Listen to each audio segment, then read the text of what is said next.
Hello friends, आप देख रहे हैं आपका चैनल शेयर बाजार विद आयुष। और दोस्तों बात करेंगे इस वीडियो में किसके बारे में, विशाल मेगा मार्ट आईपीओ के डे 1 सब्सक्रिप्शन के बारे में। कितना दोस्तों पहले दिन आईपीओ सब्सक्राइब हो पाया ये हम समझेंगे इस वीडियो के अंदर, तो आप लोग वीडियो को देखिएगा पूरा ज़रूर। सो फ्रेंड्स, विशाल मेगा मार्ट आज आईपीओ का पहला दिन था और अब 2 दिन और बचे हुए हैं, कल का और परसों का, that is 12th and 13th। 10 रुपये की दोस्तों इसकी फेस वैल्यू है, 74 से 78 का प्राइस बैंड है। जो लोग फर्स्ट टाइम किसी भी मेन बोर्ड आईपीओ में लगा रहे हैं, इस बात का खास तौर पर आप लोग ध्यान रखिएगा कि कभी भी अगर आपको आईपीओ का प्राइस बैंड इस तरीके से दिखता है 74 टू 78, तो इसका मतलब ये नहीं है कि आप 74 पे भी लगा सकते हैं, 75 पे भी लगा सकते हैं, 76 पे भी लगा सकते हैं।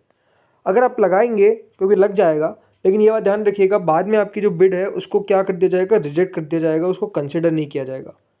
सिर्फ आप अप्लाई आपको दोस्तों किस पे करना है, अपर प्राइस बैंड पे, राइट। सिर्फ अपर प्राइस बैंड पे अप्लाई करिएगा। ये प्राइस क्यों दी जाती है, बिकॉज अगर कंपनी दोस्तों मान लीजिए बाद में कंपनी कमेंट करेगी कि शेयर्स हम लोअर प्राइस पे एलोकेट करते हैं, तो कंपनी कर सकती है, but most of the cases में दोस्तों लोअर प्राइस पे यानी लोअर प्राइस बैंड पे एलोकेट नहीं होता है, सिर्फ अपर प्राइस बैंड पे ही होता है। और यहाँ पर भी अगर आप देखेंगे तो कंपनी ने अपने एंकर इन्वेस्टर्स को 78 रुपीज़ पे शेयर एलोकेट किएगा, तो आपको भी 78 पे ही मिलेगा। तो 78 रुपीज़ पर ही अप्लाई करें, उससे नीचे अप्लाई ना करें।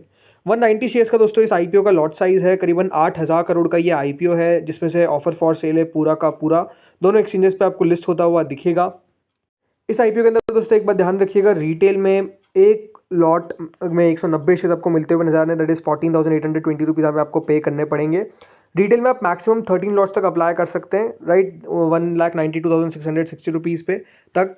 बट एक बात हमेशा ध्यान रखिएगा दोस्तों, रिटेल में अगर ये जो कैटेगरी है वो क्या हो जाती है, ओवर सब्सक्राइब। मतलब अगर दोस्तों सब्सक्रिप्शन आपको ज़्यादा आता हुआ दिखता है, ओवर सब्सक्रिप्शन आता हुआ दिखता है किसके अंदर, रिटेल कैटेगरी के अंदर, मतलब अगर 1 गुना से ज़्यादा सब्सक्राइब हो जाती है, तो रिटेल में अगर आपने मान लीजिए 10 लॉट भी लगाएं तब भी आपको अलॉटमेंट अगर आता भी है तो सिर्फ एक ही लॉट का अलॉटमेंट आएगा, उससे ज़्यादा का आपको नहीं आएगा। तो इस बात का आपको ध्यान रखना है कि दोस्तों अगर यहाँ पर ओवर सब्सक्रिप्शन आता है तो सिर्फ एक लॉट लगाएं, बिकॉज एक लॉट ही आपको मिलेगा, एक लॉट से ज़्यादा लगाने का मतलब नहीं है।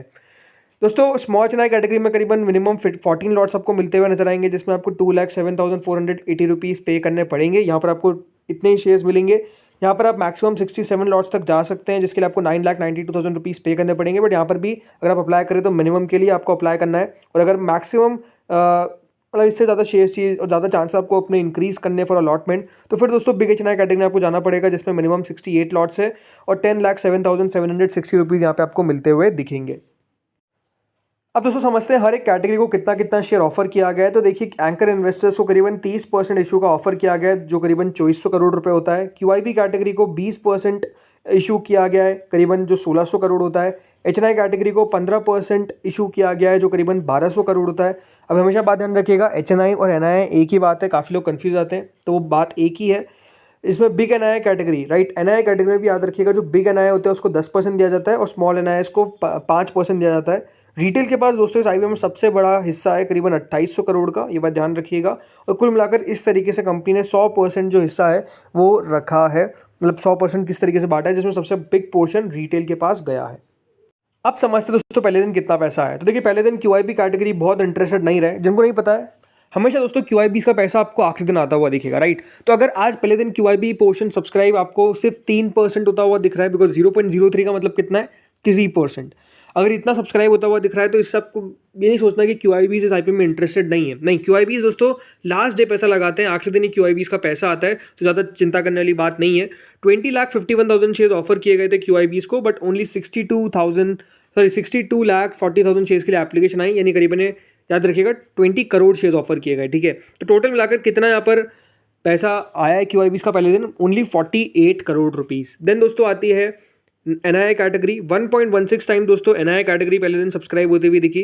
15 करोड़ 38 लाख शेयर्स के सामने 17 करोड़ 85 लाख शेयर्स के लिए हमको एप्लीकेशन आ गई, यानी करीबन 1392 करोड़ रुपीज़ पहले दिन के अंदर दोस्तों जो यहाँ पर कैटेगरी है एनआई इसकी, वो पैसा दोस्तों लगाने में कामयाब हुए। और इसमें अगर मैं बात करता हूँ बिग एनआई कैटेगरी की, तो देखिए वो 1.21 टाइम्स सब्सक्राइब करने में कामयाब हुए हैं पहले दिन। 10 करोड़ 25 लाख शेयर्स ऑफर किए गए, बट 12 करोड़ 40 लाख शेयर्स के लिए पहले ही दिन हमको एप्लीकेशन आता हुआ दिख जाता है बिग एनआई की तरफ से, यानी करीबन 967 करोड़ रुपीज़ पहले दिन के अंदर दोस्तों एनआई कैटेगरी लगाने में कामयाब हो जाती है। वहीं जो स्मॉल एनआई कैटेगरी वो 1 गुना तक हमको पहले दिन बढ़ती हुई नजर आई। 1 गुना का मतलब कितना है, 5 करोड़ 12 लाख शेयर के सामने 5 करोड़ 45 लाख शेयर्स के लिए एप्लीकेशन आता हुआ दिखा है। यानी पहले दिन के अंदर दोस्तों करीबन 425 करोड़ रुपए जो है वो हमको स्मॉल एनआईएस की तरफ से आते हुए दिखे। अब आते हैं दोस्तों रिटेल पे। तो देखिए पहले दिन रिटेल 55% इस आईपीओ को सब्सक्राइब करने में कामयाब हुआ है। मतलब 35 करोड़ 89 लाख शेयर्स के सामने पहले दिन 19 करोड़ 84 लाख शेयर्स के लिए हमको एप्लीकेशन आता हुआ दिखा है, जो करीबन कितना होता है 1548 करोड़। देखिए इस बात का लोगों को ध्यान रखना है कि आईपीओ के सब्सक्रिप्शन में अगर आपको डेटा लग रहा है कि मात्र 1 गुना सब्सक्राइब हुआ है, कई जगह 50 गुना सब्सक्राइब हुआ है, 50% सब्सक्राइब हुआ है, राइट, 50 गुना नहीं, तो क्या एक खराब सब्सक्रिप्शन है? देखिए ऐसा नहीं है, ये बात ध्यान रखिए। इस आईपीओ का साइज 8,000 करोड़ का है, राइट। तो रिटेल को 1 गुना बढ़ने के लिए कितना कम से कम चाहिए? 2800 करोड़ रुपए, राइट। तो आज 1600 करोड़ रुपए आ गया है पहले दिन, ये कम नहीं है, राइट। मेरे हिसाब से अगर आप उनसे पूछेंगे दोस्तों रिटेल कैटेगरी, मुझे नहीं लगता है कि देखिए 3 गुना ज़्यादा भरेगी, बहुत कम चांसेस है 3 गुना भी भर जाए, 3 गुना से कम ही भरेगी, मुझे ऐसा लगता है। स्मॉल एनआई कैटेगरी मुझे लगता है दोस्तों भर सकती है अराउंड 8 to 10 टाइम्स और मैक्स टू मैक्स 15 टाइम्स, उससे ज़्यादा नहीं भरेगी। बिग एनआईएस के आसपास मुझे लगता है कि 3 गुना भरेगा। 3 गुना मतलब किस तरीके से? अभी 1.21 टाइम्स आपको दिख रहा है, 15 टाइम्स हो जाएगा, तब भी याद रखिएगा जो अलॉटमेंट होता है वो डिवाइड बाय 5 करना रहता है, यानी हर 3 में से 1 को मिल जाएगा रिटेल बिग एनआई के अंदर, ठीक है। तो इस तरीके से याद रखिएगा, पॉसिबिलिटी रहने वाली है। कुल मिलाकर ये आईपीओ दोस्तों पहले दिन के अंदर 53% सब्सक्राइब होता हुआ दिखा, यानी करीबन कंपनी को क्लोज टू 3000 करोड़ रुपये हमको आते हुए दिखे। देखिए कल इसकी एंकर बुक निकल कर आई, एंकर बुक अपने आप में काफ़ी सॉलिड थी, काफ़ी अच्छे और काफ़ी बढ़िया नाम हमको देखने को मिले, राइट। तो एंकर बुक की अगर हम बात करते हैं तो वो अपने आप में दोस्तों काफ़ी अच्छी आती हुई दिखी। दूसरी बात विशाल मेगा मार्ट को लेकर भी अगर आप मुझसे पूछेंगे, देखिए कंपनी में मुझे कोई खास दिक्कत नज़र आती नहीं है, कंपनी लगातार ग्रो करती हुई दिख रही है। एंड एज एन इन्वेस्टर आपको क्या चाहिए कि एक कंपनी जो लगातार ग्रो कर रही है, राइट, मार्जिन कंपनी के स्टेबल है, बिजनेस लगातार कंपनी बढ़िया ग्रो कर रही है, लगातार दोस्तों अपने एक्सपांशन के ऊपर फोकस कर रही है। हाँ एक नेगेटिव है इस आईपीओ के अंदर, तो वो है कि दोस्तों पूरा का पूरा ओएफएस है, राइट। अगर कंपनी फ्रेश इशू लेकर आती तो थोड़ा बाजार उसको और एक्साइटमेंट के तौर पर दिखता। ओएफएस का मतलब देखिए एक तरीके से ये होता है कि कंपनी को पता है कि हमको पैसों की ज़रूरत है नहीं, बट क्योंकि हमको लिस्टिंग करवानी है तो हम लिस्टिंग के लिए ला रहे हैं। और ओएफएस में सारा पैसा याद रखिएगा जो सेलिंग शेयर होल्डर्स है, राइट, इस कंपनी के, उनके पास पैसा जाता हुआ दिखेगा, ना कि कंपनी का से 1 रुपया भी जाने वाला है। बट एक और बात इससे आपको समझनी पड़ेगी कि देखिए ओएफएस का मतलब ये भी है कि कंपनी को पता है कि हम कितने मजबूत हैं, हमको बाजार से पैसे लेने की ज़रूरत है नहीं, हमारे पास खुद इंटरनल अक्रूवल्स इतना है कि हम हमारे पैसों की नीड को कंप्लीट कर सकते हैं, हमको ज़्यादा पैसा नहीं चाहिए बाजार से, वो बात साफ दिखती है। तो ये भी एक आप कह सकते हैं नेगेटिव भी है, पॉजिटिव दोनों चीज़ है, ठीक है।